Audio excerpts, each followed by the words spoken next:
Hello, this is a water lily painting and I'm going to show you how I did it all the way from the beginning. This is a lily pond on Margaret Island in Budapest, and I went out there the umpteenth time after several watercolor studies and smaller sketches, and this time I took along an A2 size canvas, 3 colors plus white, a sponge and a palette knife. So the whole painting session lasted about an hour, and I started with just a wet canvas. So here are some photos. You can use these as references if you want to paint along. I recommend that you just follow along. You can rewind, you can stop the tape or stop the video wherever you want to catch up, or you can watch it again. So I started with primary yellow mixed in with a little bit of magenta. I ended up with a slightly orangey, warmer color, and I was looking at various lily pads and exaggerating slightly the way they wrap themselves around the various lilies, and I just love it when they start growing on top of each other and they no longer just lay out flat on top of the water. So I wanted to capture especially those unruly, wayward shapes. You can see that it's essentially a sketch at this point. Yes, the color is running and I'm using a sponge. In fact, it's more like a third of a kitchen sponge. You can do this with a white brush. I just when I teach, when I hold classes, I recommend people to use a sponge because then you can throw that out and it's not a big deal. If you work with acrylics like I do, and you forget to put your brush into water, then it will cake on and you can throw out your brush, and brushes are more expensive than sponges. Okay, so now you see me reach for more of the magenta. The reason why I draw or I sketch out these shapes, exaggerating those wavy forms, and I do that with red, with different versions of red, all the way from magenta through to orange, is because the very rim of these lily pads are in fact fairly bright red. Now this is something that you would notice if you go up close to them, which I did in previous painting sessions. And also when you sketch out your first, when you set out your composition, you lay it out on the canvas. You want to be able to move things around, and you don't want to be too uptight and too precious about what you do. So using a relatively single color, which is this reddish mixture that I have here, it will keep the whole canvas coherent. So now I'm filling out the water surface and allowing those lily pads to stand out. I'm also pondering every single time my hand stops or I take a step back. I keep looking up, I keep looking at the lily pads, the actual pond. It was a very quiet day, no wind, and the sun was moving across in a way that you will see that by the end of the painting session there will be a little bit of sunshine hitting this particular patch of lilies. There are some other lily pads further down that were sunlit. And interestingly enough, I have learned that lilies, water lilies, they blossom, each blossom lasts about 2 days. And I also noticed that they have an opening hour. So it's very close to 9 to 5. At one point, interestingly, I wanted to go out and, oh, fantastic, I really like the setting sun and those warm lights. But unfortunately, the lilies were already closed and halfway back under the water. So I'm very happy to have caught these lilies. Now you see I started reaching for more of my yellow. I begin to lay out the ground for some of the more sunlit areas on those lily pads, where there's a bit of an orange, bit of a yellow behind it all. And everything that I do right now with the sponge, I will be covering it with layers and layers of palette knife marks. So I'm not precious about it. I'm not worried about any one of these outlines not being exactly spot on. Essentially what I do is most of these patches, most of these shapes are placeholders. So when I start painting in earnest with the palette knife on top of all this, this is the underpainting before I crack on with the palette knife.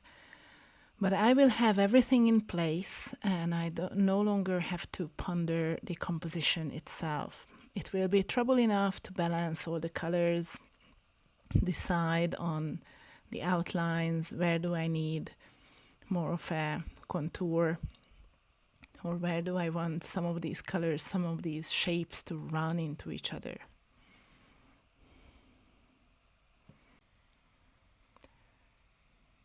So as people were walking past and there was all sort of noise around me, the buses and cyclists and tourist buses, that's why I'm doing this voiceover right now. Okay, so with my dirty sponge, I started mixing up a little bit of a green. And because my sponge had a little bit of a red, you see that my green ended up quite murky. It's not a very bright green, but that fits the subject very well because it is a pond, and ponds have this sort of a greeny water that has a lot of algae in it. And okay, so all the blue. Why do I use blue? The greens that are in the shadow, the Impressionists were using more of a bluey green to show the effects of shadow, and they were using more of a yellowy green to show the effects of sunlight on any one of these greens. So instead of using black, I'm using cool colors to show you anything that's in the shadow, and I'm using warmer versions of the same colors to signify sunlit parts of the scene. Also, what you see me do is I'm going around the palette from one color to the next to the next. So once I pick up a color, I will carry on working with that all around the canvas until I've done everything I could with that. And when I ran out of colors, I just picked up more. Now you see that I just sprayed, I poured fairly liquid white all over my palette because this is the time when I wanted to move on to some lighter tints. So you regulate the lightness of your colors with white. And because I needed that white in all the different types of colors, I decided to just pour it all over the different parts of the palette. Now, when you work with yellow specifically, that tends to allow the previous layers to come through. And unless you work on white, which at this particular leaf I do, but then some other leaves have already some previous colors underneath. So if you want that yellow to really be bright, you need to add some white to it. And I'm still working with the sponge. So the sponge is my way of tinkering with the composition, playing with colors, allowing those colors to run into each other and make sure that I have a nice range of clean colors as well as more muted mixed colors.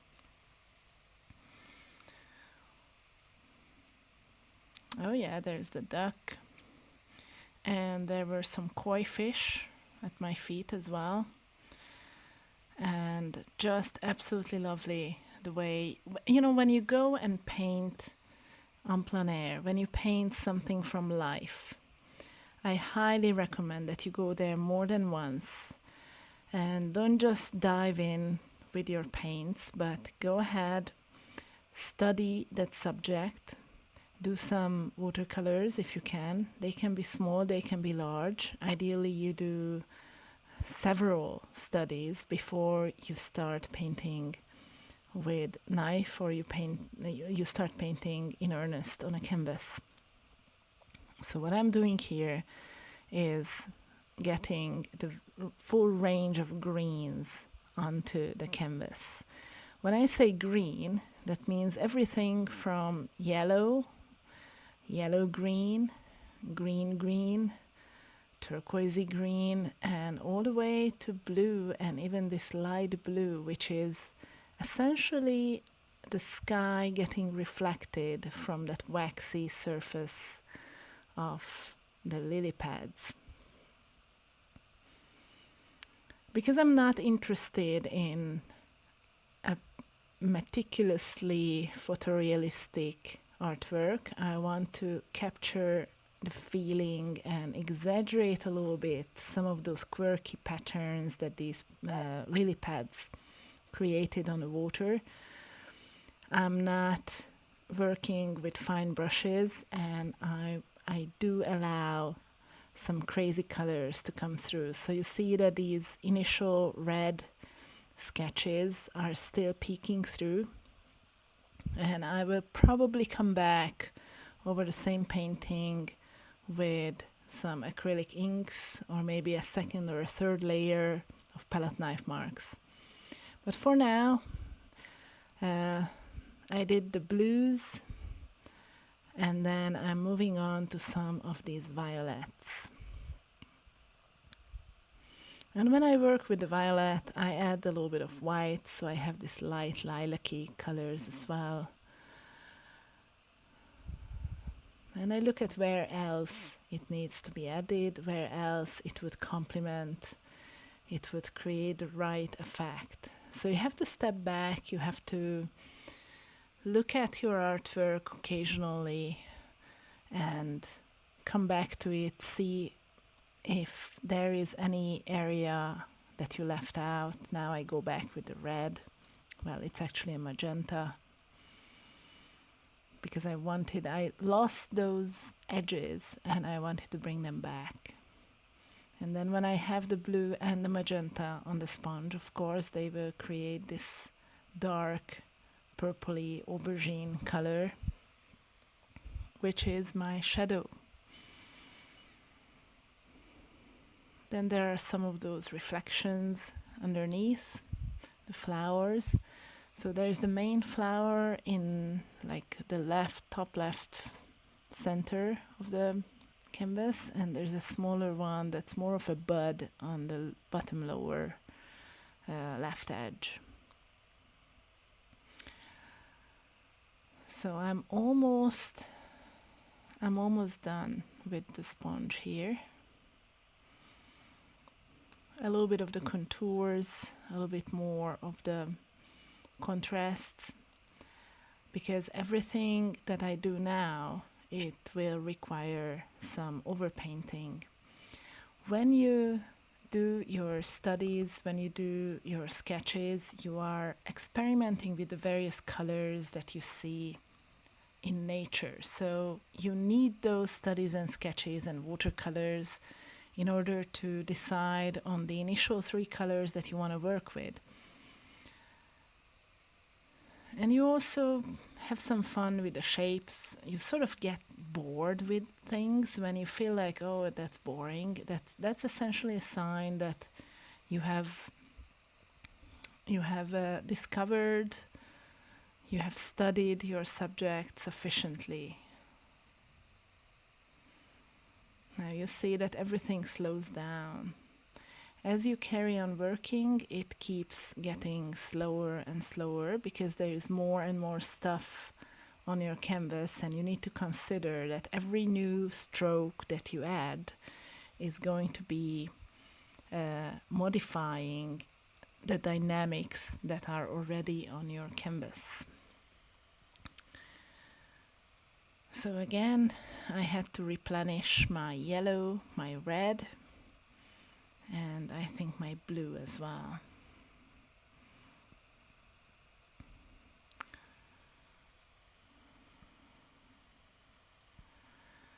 So looking up, looking at your subject is essential.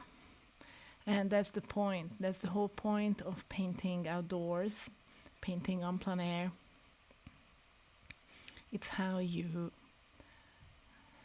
look at nature as it changes, as the weather changes, as the sun changes, and you respond to that.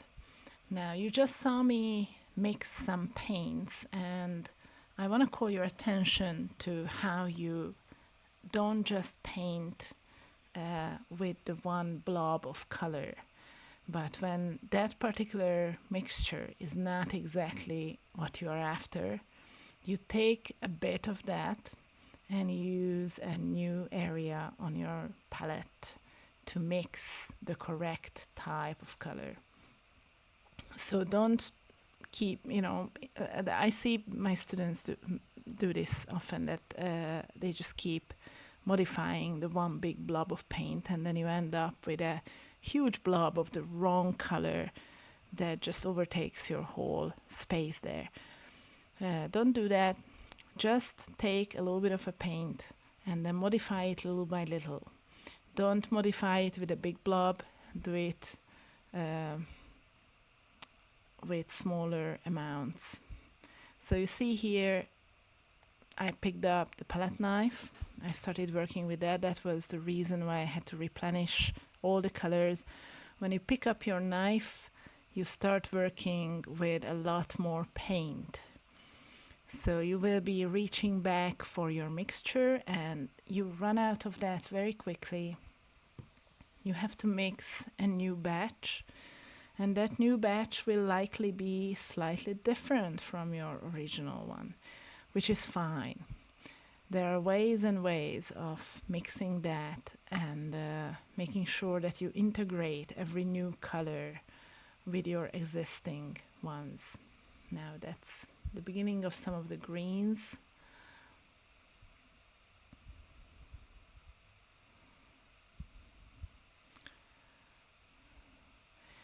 And here you begin to see the reason why I love to work with the palette knife is that it creates these very sharp edges. It creates texture, which makes the whole canvas very lively, interactive, blobby. But it also, as you run out of paint, when you pull that big blob of paint around on the canvas and you slowly run out of paint, you end up with this broken color effect where the previous colors are peeking through the palette knife marks. And this is why you have to have the underpainting.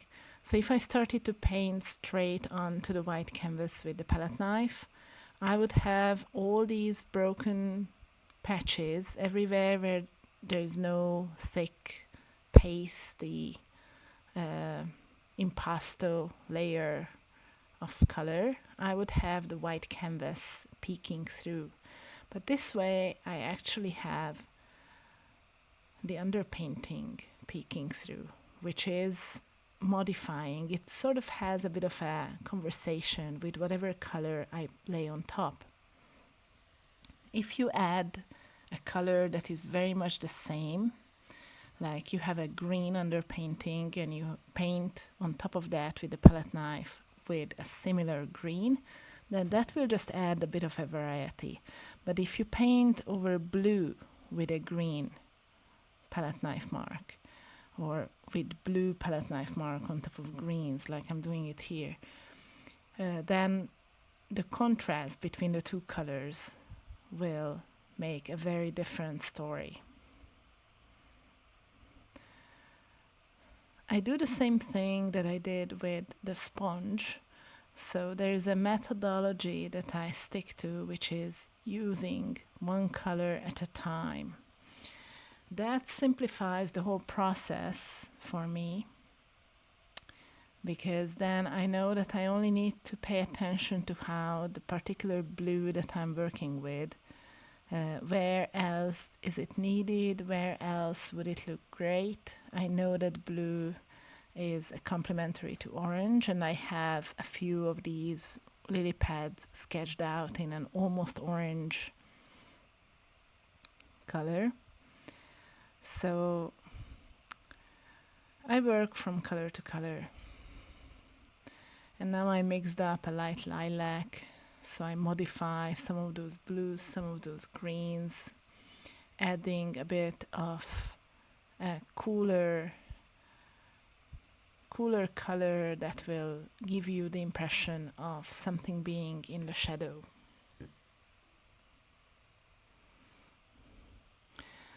When you start working with a knife, that's the opportunity to fix layer by layer, color by color. You can add some very nice, sharp, strong edges, as well as you can paint over some of your edges and break them up with the broken color effect.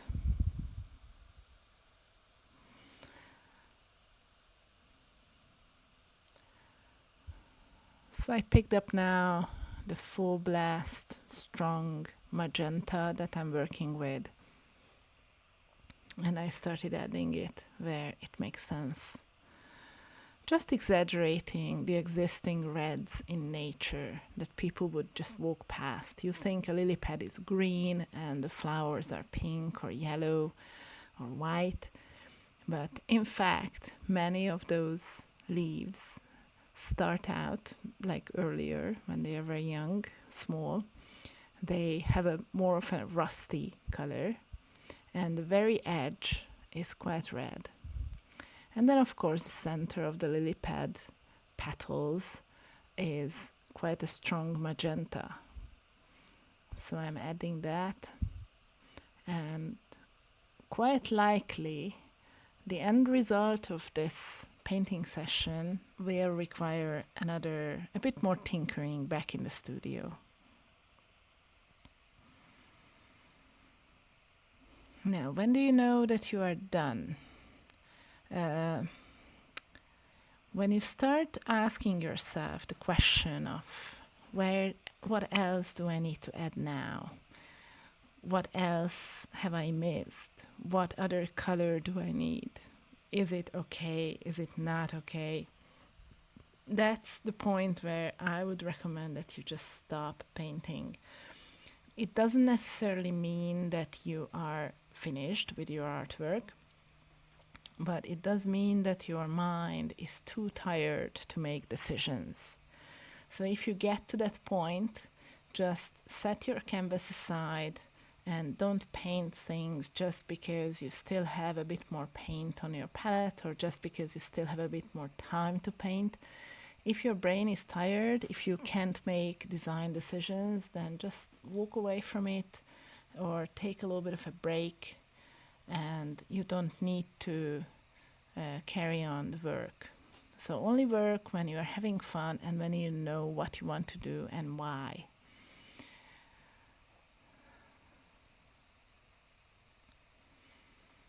So here I am working again on some of those waxy reflections on top of the leaves.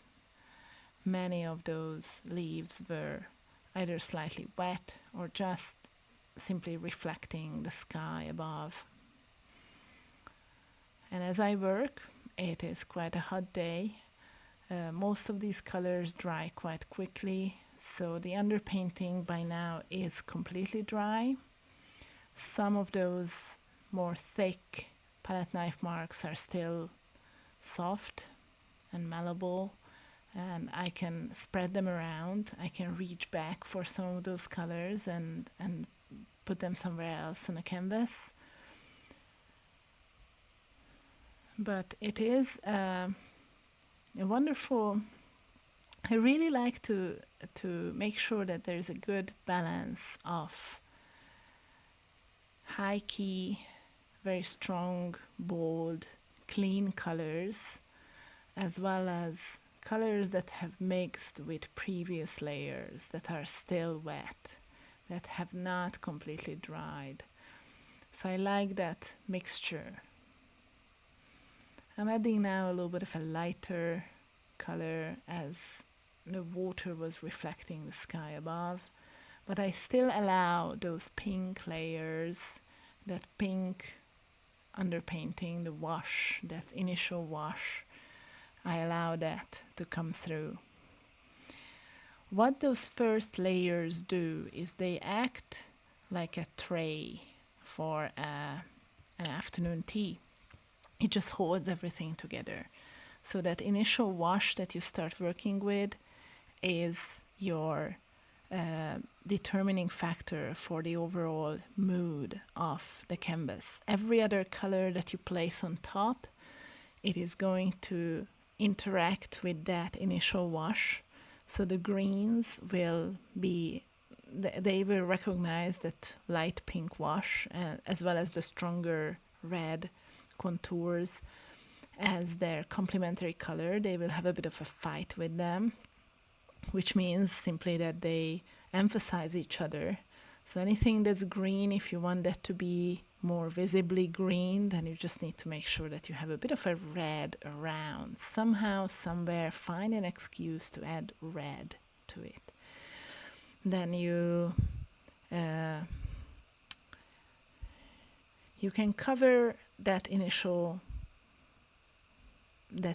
color, but I prefer to let it show through. I like to leave a little bit of a trace of my work, the way I worked. You could finish it off with very thick layers of palette knife marks so that nobody would ever know what colors you've sketched out your composition with.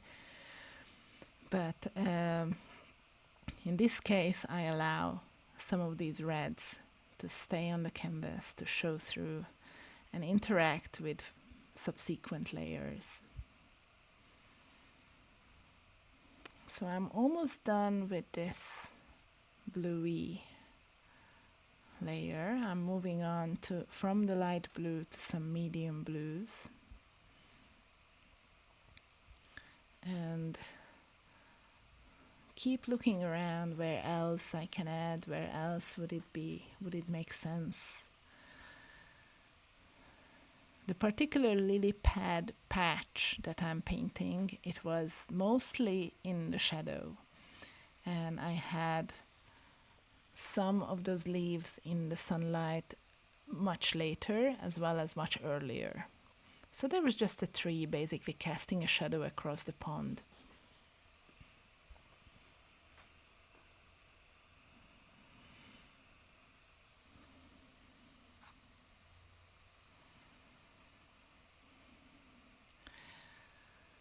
And of course, the lily pads are not even.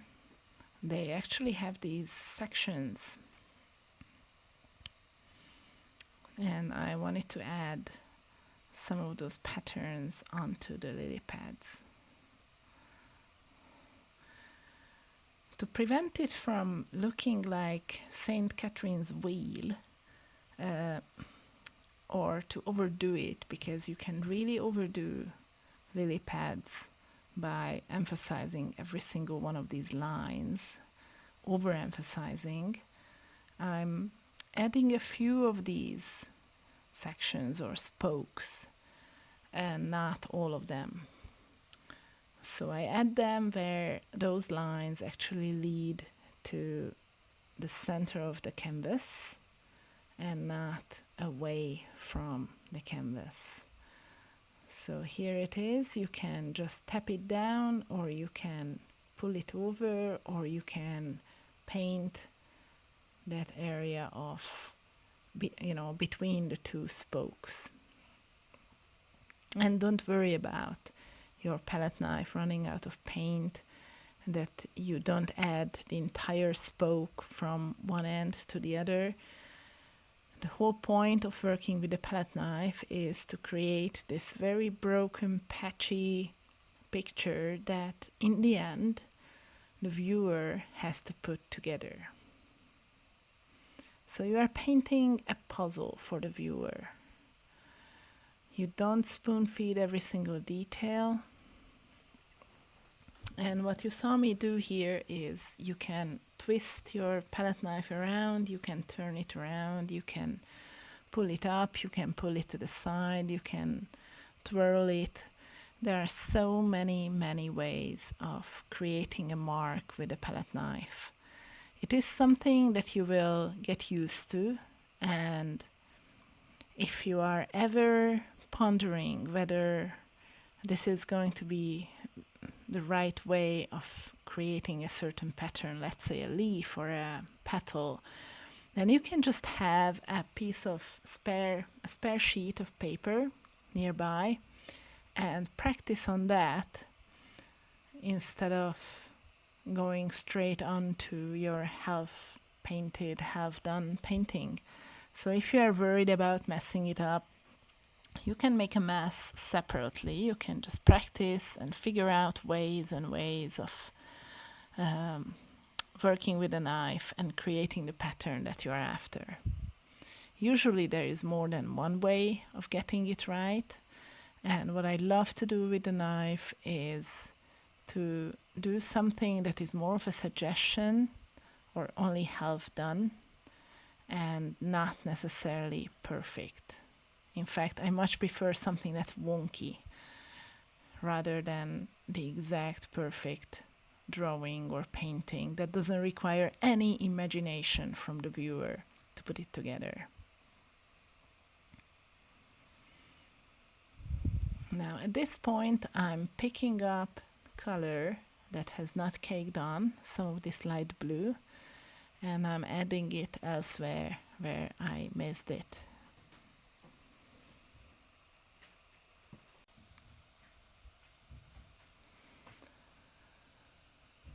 And as I go, I still need more color. So why not add all the colors at the beginning? Simply because when you work with acrylics, it dries very quickly. Especially if you work outdoors, you are working in the summer, it will cake on.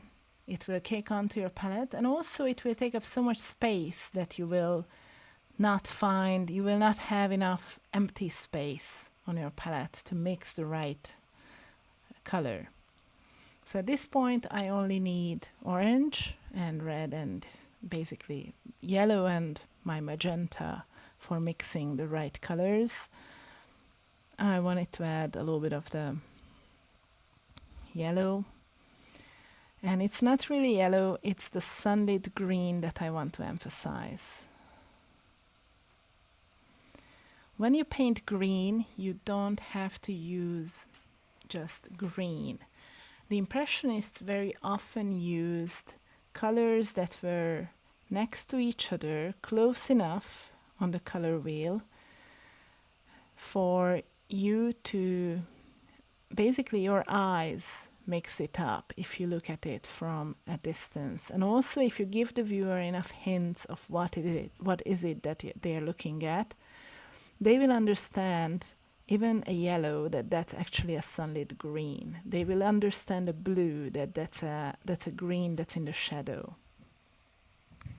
So don't worry about sticking to the one boring or the two or three boring greens. A green is a lot more interesting if you stretch it to the two main ingredients of green, which is yellow and blue. And you can add a pinch of complementary if your green is too bold, it's too vibrant. You can tone it down. Instead of using black, just use the complementary, which is red. A pinch of red will create a very nice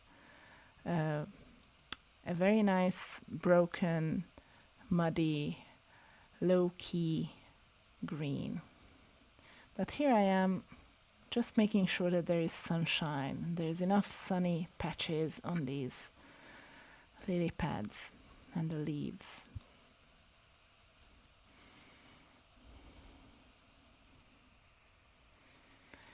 Any one of these palette knife marks is sufficiently textured. It's called impasto when you work very heavily with the knife. And these impasto palette knife marks will catch the new layers later on very nicely. So in a second layer, you can add even more variety to these colors. You can modify any one of these.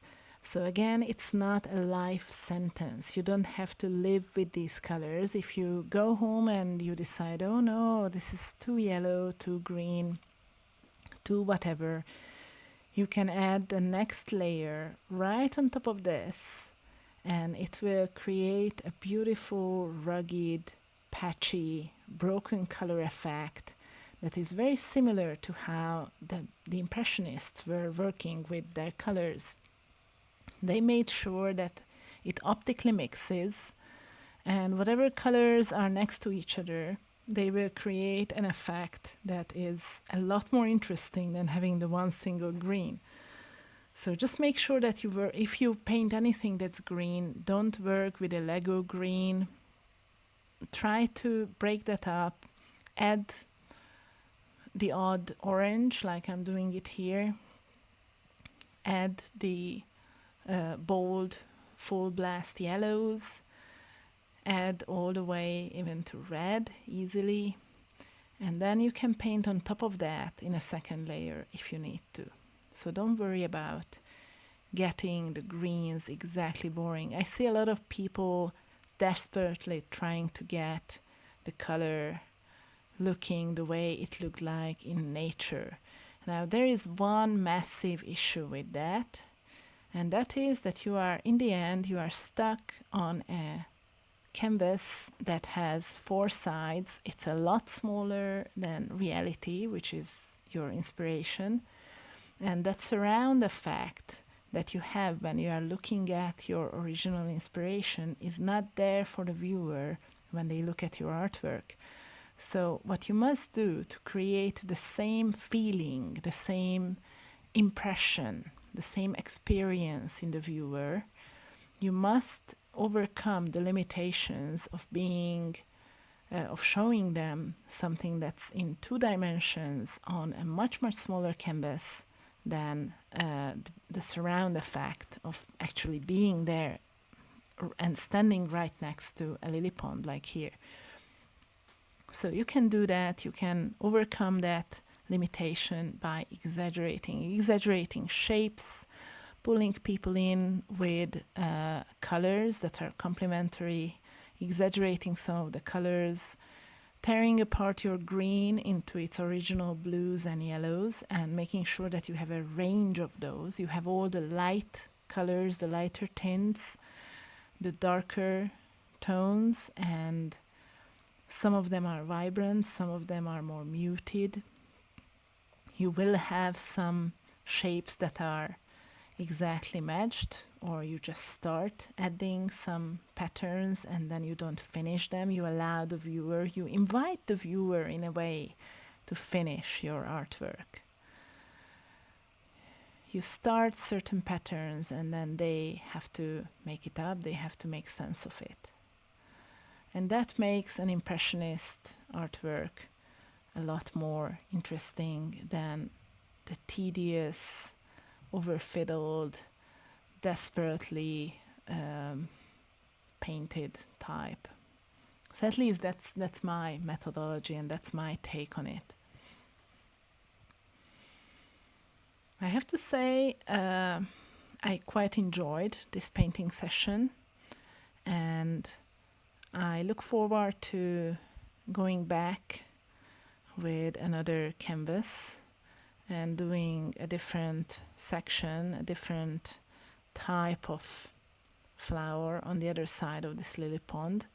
I try to find a time. It's usually sometimes in the midweek when you don't have a lot of tourists, you don't have a lot of people there.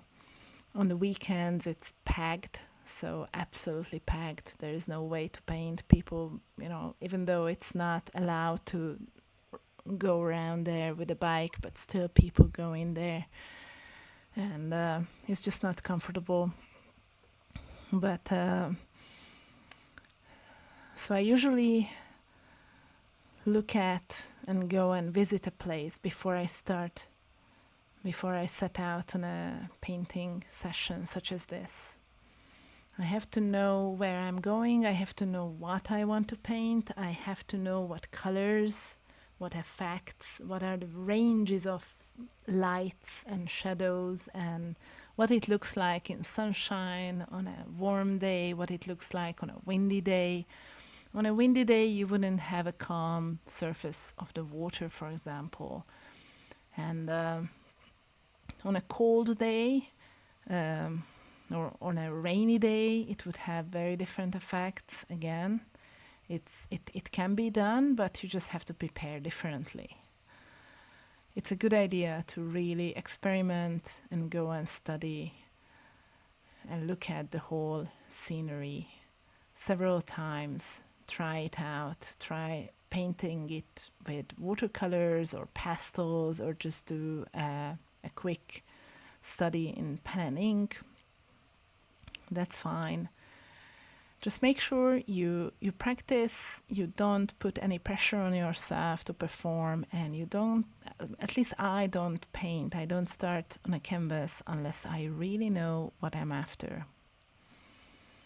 So it's sort of, when it keeps you up at night, it keeps you like, I really want to go back there and paint that. That's the time to go and get started with that. So these are the last strokes with the palette knife. Let me know in the comments how you get on. Go back, perhaps watch again how I went from blank canvas to, I would say, yeah, you can call it finished work. I would probably come back to it and see if anything else needs to be added. And let me know how you get on.